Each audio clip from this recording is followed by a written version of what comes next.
शिवानी ना मनबू सॉरी कि पानी पियले तू कवना इनार के हो बगल में यूपी बा बलिया है बक्सर अरे कि यूपी के हो कि बिहार के हो इतना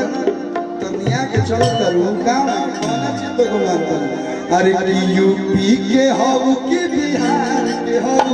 तो माल बोला कोना रंगदार के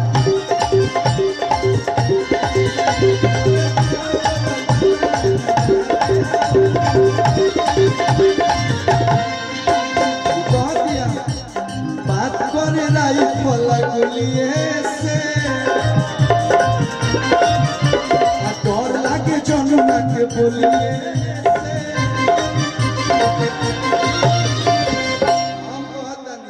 कि सवकीन बोला कौन हथियार के छोटका छोटका की बड़का अरे देख तू कले AK-47 हमें कुछ और समझ गिला अरे यूपी के हो कि बिहार के हो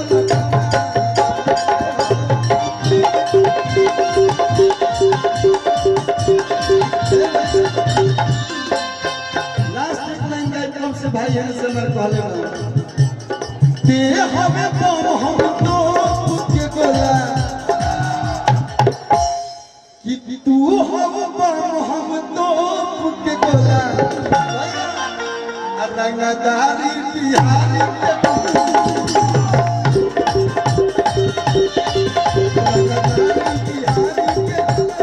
रंगदारी ना जितने भी IAS बन के गए हैं ना इस सब बिहार से अधिक संख्या में हमारे बिहार के ही हैं तो यहाँ पे एक लाइन कि समझदारी बिहारी के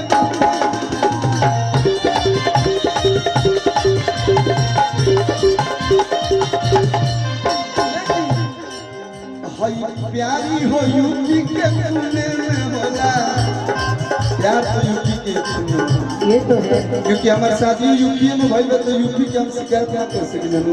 और यूपी बिहार खाने के लिए अलग है सब नहीं हटा भैया अब हमारे सुना हम हैं यूपी बिहार वाला हवे सब रंगदार रंगदार वाला हवे हेलो करे पे नजर जनी तेरी है ये सखी ऊ हमार वाला हवे अरे ओ करे पे नजर जनी तेरी है ये सखी ऊ हमार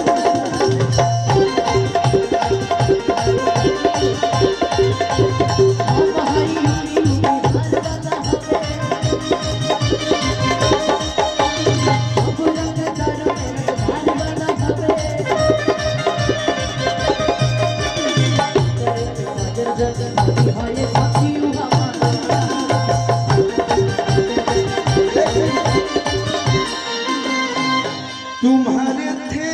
तुम्हारे तुम्हारे ही रहेंगे लेकिन कम छत लगता है भोला भोला बगली रे एक मछिए शान हो अरे कि तू हम तो के गोला रंगदारी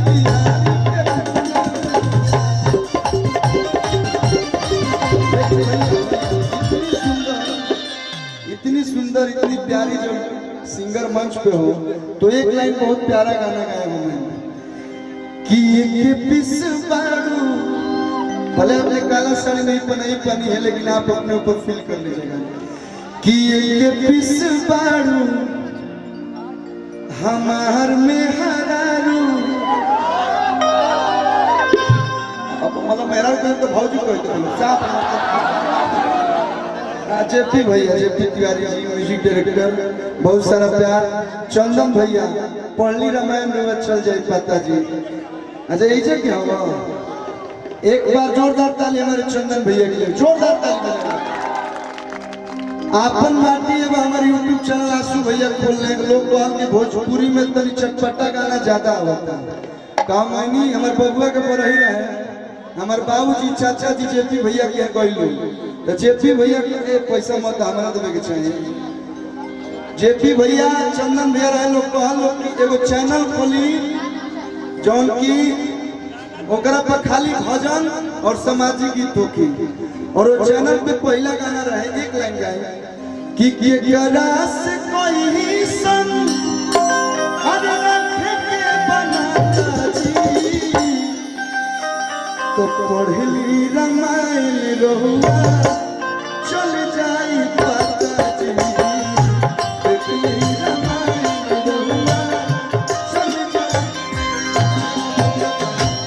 कि कलुआ के लोग गरम मसाला ताहार मिक्सी हमार मिक्सी सुनल है ई गीतिया काहे लिखल के ध्यान में आवता तो वैसा गीत मेरे भैया ने लिखा इतना प्यारा पर चंदन भैया के लिए जोरदार ताली और हमारे Jagdish Tiwari music director plus singer जोरदार ताली चारों तरफ से बजाए लोग। और अपन माटी पे जितना गाना आएगा 60-70% ही लोग गाना है बाकी 30% ना दी लोग तो दूसरा और से होई। बहुत बहुत धन्यवाद। एक लाइन आपके खातिर कि एक पिस बारू हमार में हरारू तू सोना हो हम होई चानिया कि करिया कजरा पकरिया सरिया जहरिया लागलू तो जहर ऐसी हो जो